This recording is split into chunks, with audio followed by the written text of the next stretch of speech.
Hey everyone, welcome to the Nonprofit Playbook. I'm Christi, the CEO. And I'm Dr. Sharon. Today's topic, I'm going to say it's one of my favorite every single time. I just realized that because this really is one of my favorite topics. Grant writing 101, the good, the bad, the messy, and what you should and shouldn't do. Yeah, okay, let's go. Let's go. Okay, so you're a newer nonprofit, or maybe not. You're getting into grant writing, or you want to grant write. Maybe you can't pay for a grant writer to come for your organization at first, so you're going to do it. Let me make sure this is really clear for the people. My number one tip, do not 100% rely on ChatGPT.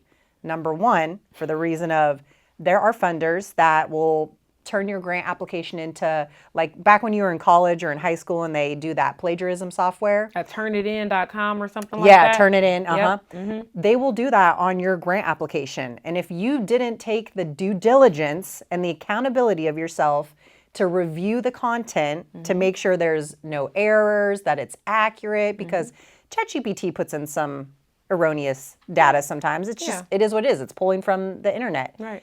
They will immediately, boom, out goes your grant application. Yeah, not only that, ChatGPT doesn't go to, it's not dated to the year we're in. So if you're thinking that your statistics that you got from ChatGPT is coming from 2024, it's not. I think it goes back to like 2021 or 2022, something like that. Yeah. So, and sometimes if you're not reading through that and you got your whole thing from ChatGPT, there's probably some parentheses somewhere where you're supposed to insert stuff.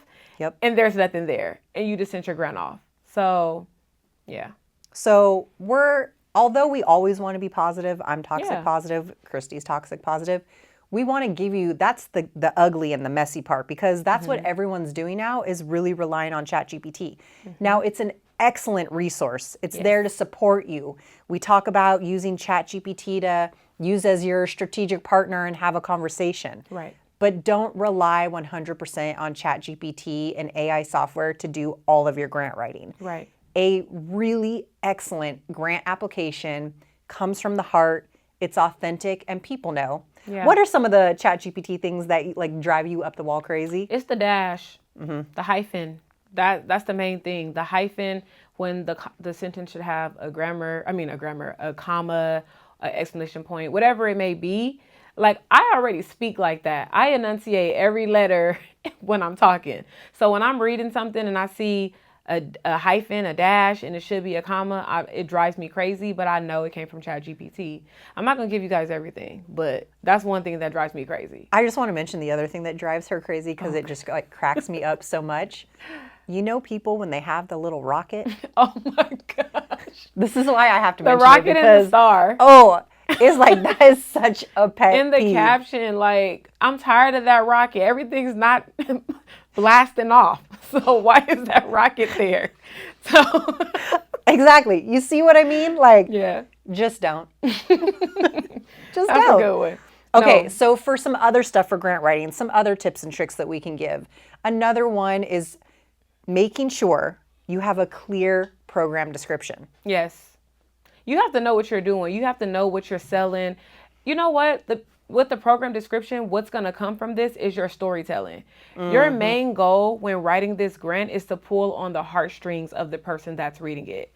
Now, granted, they're using software, so it's probably no heartstrings attached because there's a software that is reading that grant and saying yes and no, especially for people that are applying for the same grant. Every Hundreds of 3,000 people. people are applying for probably the Nike grant or the Foot Locker grant or the Amity grant, whichever grant you're applying for. But you do want to pull on the heartstrings because you can be a mediocre writer and still win $1 million grant. 100%. Because See it all the came time. from the heart. Someone can see the passion in it.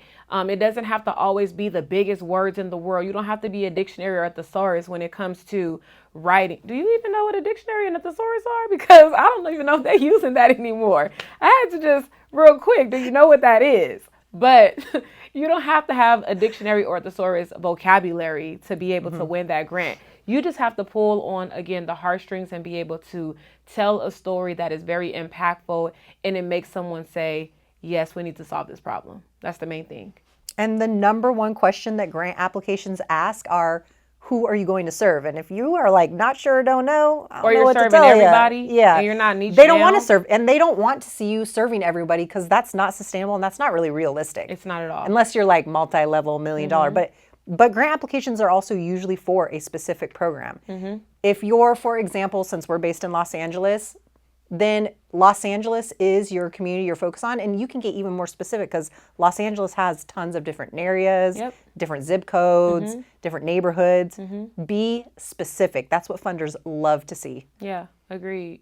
So we could talk about grant writing all day. We can give you all the tips and tricks, but if you're ever in the LA County area, just check our website out, see what we have going on. We're always doing workshops, we're doing webinars, conferences, seminars, we're doing masterminds. Yep, You know, the mansion masterminds. masterminds Ooh, that that's we're getting ready coming. for. Ooh, I cannot wait. There's a lot of things that's happening, and we want you all to be a part of it. Just be willing to, if you don't have the funds to invest, and we do have a free workshop that's out there, make sure that you're truly investing your time.